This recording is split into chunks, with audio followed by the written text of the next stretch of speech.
I'm Kaylee, and today I'm going to tell you about all the books that I've been reading for days 11, 12, and 13 of the 30 Books in 30 Days Readathon.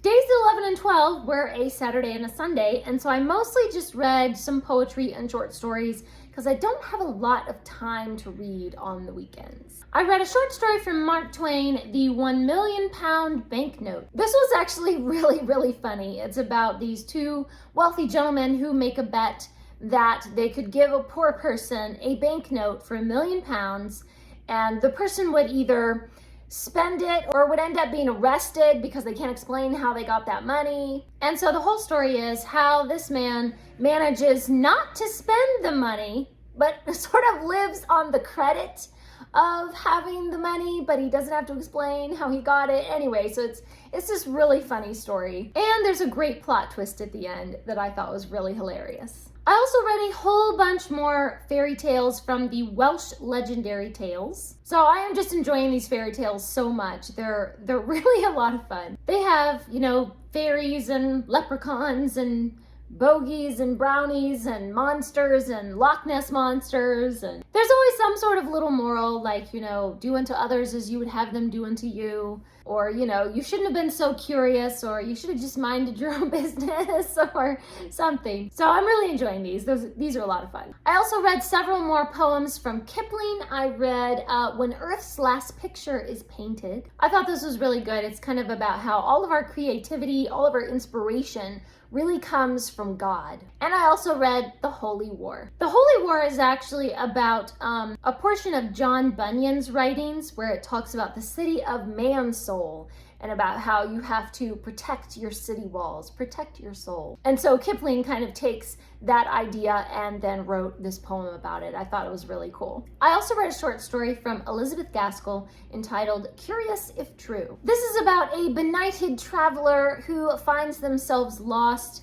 and they go into this beautiful, rich chateau, and they are greeted as if they are an expected guest. And so they go into this party and they start meeting all these different people, and gradually you start to realize that all of these people are fairy tale characters. There's Cinderella and Bluebeard's wife and all kinds of different fairy tale characters. Some of them I didn't really recognize. I thought this one was really funny and just kind of the interesting little clues, and you have to sort of figure out which fairy tale character is this one.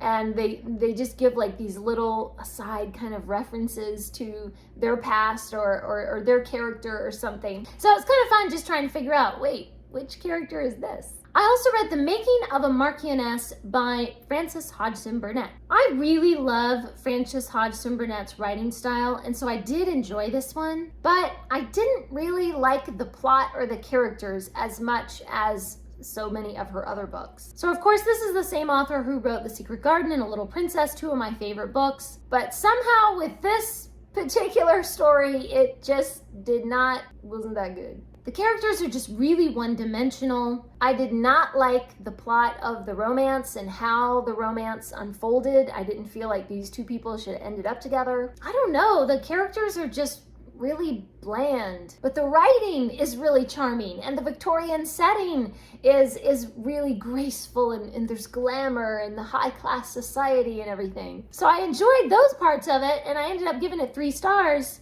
but the rest of it was just, this is not what I wanted. So I was pretty disappointed in this one, really, especially because I've loved so many of her other books, and so I guess I kind of came into it with high expectations. I also read a short story from Agatha Christie, The Dream. This is one where Poirot is called in to consult with a millionaire, and the millionaire keeps having a dream where he dies. And then a few days later, that dream apparently comes true, and Poirot is called in to consult on the case. I had already seen the TV episode of this case with Hercule Poirot with David Suchet, and of course I love David Suchet. So I already knew, you know, the basic plot and the whodunit and everything. But it was still really enjoyable just to sit down and revisit this case and read it instead of watching it, and kind of pinpoint some of the differences between this written story and the TV episode. So it was still really enjoyable. It is really interesting. Even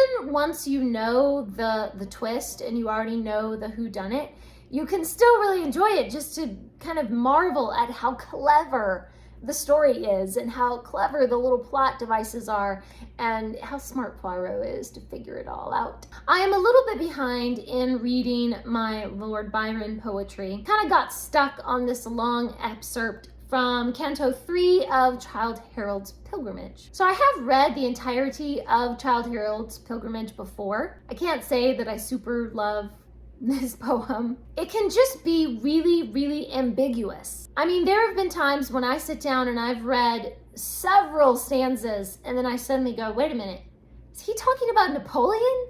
Who is he talking about here? And then I go, it must be Napoleon. I'm not sure. So if you don't know all of these little historical references that he makes, or different like heraldry things, like he'll talk about, you know, the eagle or something like that, and it refers to the heraldry of some king or some emperor or something. If you didn't know that, then you're a little bit lost. You don't know who he's talking about. So definitely not my favorite, because it's just hard to follow. So I've gotten a little bogged down trying to reread through just an excerpt of Childe Harold's Pilgrimage. I haven't even read, don't even have to read the whole thing, it's just an excerpt. So I need to get through that and then start reading some of the rest of the poems and get caught up in my schedule of reading. Please leave me a comment down below and let me know, how is your reading going so far with this readathon? Thanks for watching, please subscribe, and remember, the right book in the right hands at the right time can change the world.